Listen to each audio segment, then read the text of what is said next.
এটা কোনো ভোট হলো? না কোনো মারপিট হলো, না কোনো বোম পড়লো, না কোনো বুথ দখল হলো, না কোনো ছাপ্পা পড়লো, কোনো গন্ডগোল সেইভাবে হলোই না। এভাবে কি ভোট হয়?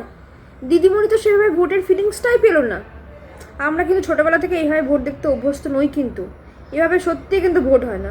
এত শান্তিপূর্ণভাবে চুপচাপ সব কিছু নিয়ম মেনে ভোট, কী জানি বাবা এই কেমন ভোট হলো।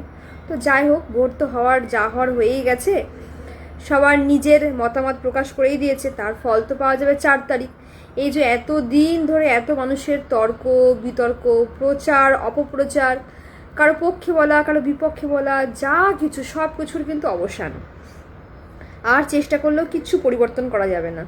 বাংলার ভাগ্য নির্ধারণ হবে 4 তারিখে। তবে যাই হোক না কেন, যে দলে জিতুক না কেন, একটা বিষয় কিন্তু স্পষ্ট হবে।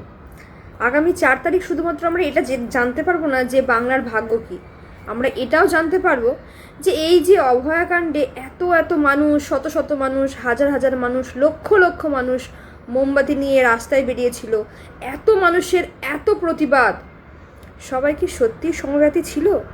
সবাই কি সত্যিই বিচার চেয়েছিল? নাকি অনেকে ট্রেন্ডিং ভিডিও বানাবার জন্য গা ভাসিয়েছিল? এখন দেখা যাক।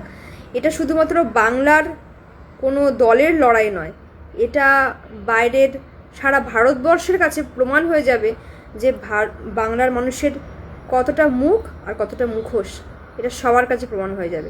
দেখা যাক 4 তারিখ মানুষের মুখ খোলে নাকি মুখোশ। সবাইকে অনেক অনেক ধন্যবাদ এত শান্তিপূর্ণভাবে, এত ভালোভাবে গণতান্ত্রিক অধিকার প্রয়োগের জন্য। ধন্যবাদ।